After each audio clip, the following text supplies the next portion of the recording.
Sai Ram. Have you ever seen an onion? The onion has multiple layers, and as you start peeling layer after layer, many more layers emerge till you reach the innermost core. And then, when you cut an onion, tears flow from your eyes, right? Well, whenever I think of an onion, I also think of Swami's words. Why, you may ask? Because just like the onion, Swami's words have multiple layers to them. And each layer, as you peel, you come across another layer, another level of meaning, another understanding. We know that each and every word that Swami speaks is pregnant with meaning. But what I have also realized is that it is pregnant with meaning at multiple layers, and it requires a lot of time, a lot of energy, and a lot of sadhana and a lot of contemplation for us to understand the meaning of these layers. And just like in the case of that onion, once we start peeling these layers of meanings, tears of joy and gratitude automatically flow down. I would like to share a personal experience where the multiple layers of meaning in Swami's words became evident to me.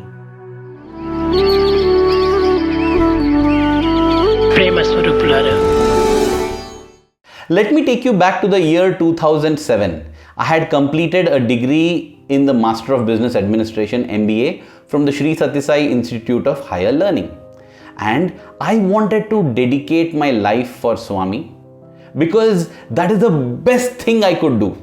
Let me make it very clear here that I did not do it as a selfless act or as a glorious act. No, I did it absolutely selfishly. Intellectually and in my heart, I was convinced that this is the best possible thing that could happen to me, and therefore I used to pray to Swami, Swami, please give me a job here so that I can stay with you. Now, I will not go into the story and the details of how Swami gave me my job at Radiosai Global Harmony, because that is a beautiful story in itself, which I shall reserve for another video. But I would like to draw your attention to the choice of words that Swami used to bless me to join Radiosai. Swami said, if you want to make Swami happy, make Venkataraman happy. And Venkataraman here referred to Professor G. Venkataraman, or GV Sir as we call him with great respect and admiration, who is a Padma Shri awardee. I mean, he has won one of India's highest civilian awards for his contributions in science and to society. He is a great intellectual, a wonderful devotee. He has authored many books, and he is the first director, hand-picked, hand-selected by Swami to start, run and grow this magnificent institution called Radiosai Global Harmony, which began on the 23rd of November 2001 and remained in existence till the 24th of June 2020. I remember both the dates very clearly because the first is Bhagwan's birthday and the next one, 24th June, is my birthday.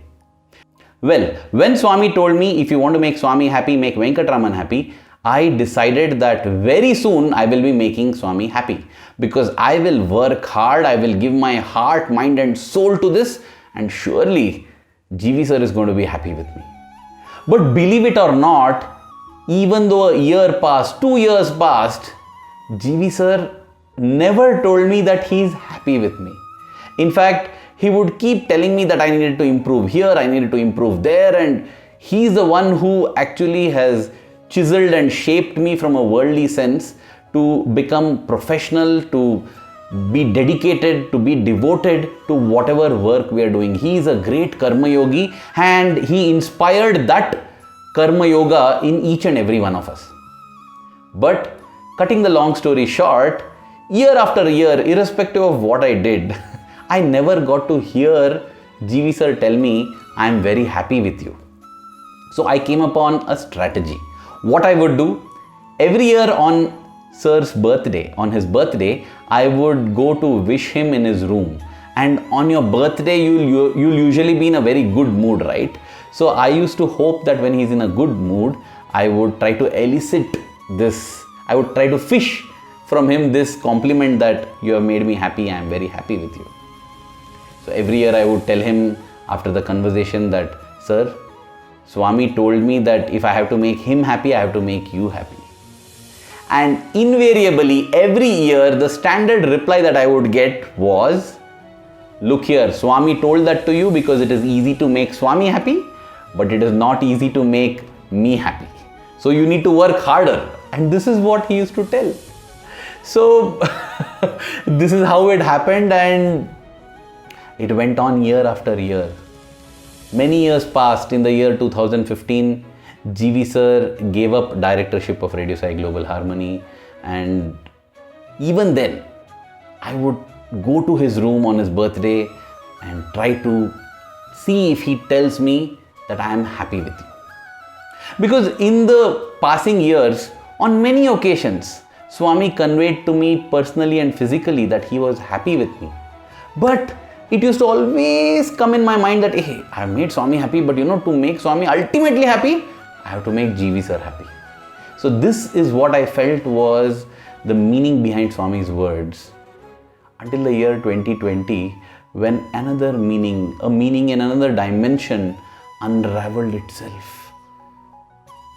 In the year 2020, I got multiple indications from Swami that it was time for me to resign. Again, all those indications and details possibly I will make in another video.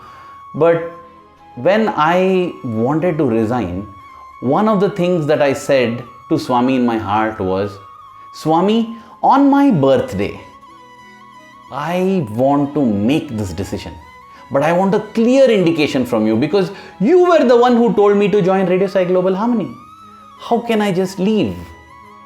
And then it happened as I said. On my birthday, on the 24th of June 2020, Radiosai Global Harmony was renamed and changed, and it became Sri Sathya Sai Media Center. That was startling for me. Exactly on my birthday. Apart from that, many other indications came, and yet I was between the horns of a dilemma. And then came the 6th of October 2020. It was Venkataraman sir's birthday, and yet again I went to his room.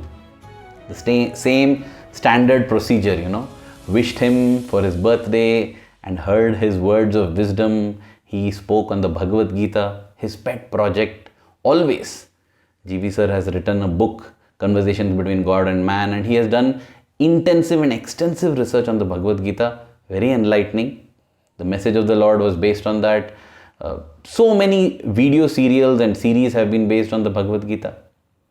And at the end of it, before telling him that I was planning to put my papers, I just told him, Sir, you remember Swami had told me when I joined Radiosai that if I have to make him happy, I have to make you happy. And even as I asked this question, spontaneously, immediately, instantaneously, without batting an eyelid, he looked at me straight in the eye and he said, hey, go and tell your Swami that Venkataraman is happy. And even as he said that, I felt so overwhelmed. I felt so complete. I felt so fulfilled. And a teardrop formed in my eye. Looking at that, he felt strange. He said, hey, why are you crying? I said, I'm crying, sir, because never before have you told this to me. You have never told me that you are happy with me. Oh, is that so? I'm very happy with you. You can tell Swami. And then, dear brothers and sisters, I realized another layer of meaning in Swami's words. Even back in 2007, Swami knew that a time would come when this child would be between the horns of a dilemma, facing a difficult decision to make, and he will need my support and assurance. And I believe that is the reason why Swami had told me, if you want to make Swami happy, make Venkataraman happy. He had planted that blessing for me, that message for me in the future. 13 years later, 14 years later, when I will be needing it. And exactly when I was wondering whether I'm taking the right step or not, I felt Swami coming and telling me, I'm happy with you. You can go ahead. You can proceed. And that is another layer of meaning in Swami's words that I realized. And I'm sure that there are many, many more layers that I will realize as time passes, as the future comes in the right time. Dear brothers and sisters, whether Swami has spoken to us physically, or Swami has spoken to us in our dreams, or Swami has spoken to us through books, let us cherish those words, treasure them, and remember them always, because they definitely have meaning and make sense at the face value. But when we go deeper, there is another layer of meaning. And when we go deeper, there is another layer of meaning. Deeper and deeper and more layers unveil themselves. They open up, they reveal themselves. And in order to do this, we need to still the mind, calm the heart, using namasmarana, bhajans, seva, and wait for that enlightenment to happen. Swami would often say, if you do not understand my silence, how will you understand my words? We need to practice silence. And physical silence is just the start of that. What we need is the stilling of the mind.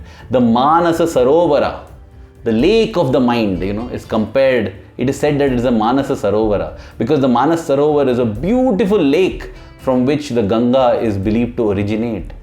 It's in the Himalayas.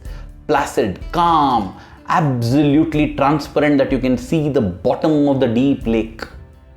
No ripples, absolutely still. That is how the mind must be, and everything will become crystal clear. His words will shine through, and we will find fulfillment in our life. We will find Swami wherever we are, at whatever situation we are in, whenever we are in need of, because he is understood in that silence. His words are understood better in that silence. Dear Swami, may we always be immersed in our silence and your words. May we redeem our lives in that manner. Thank you. Jai Sai Ram.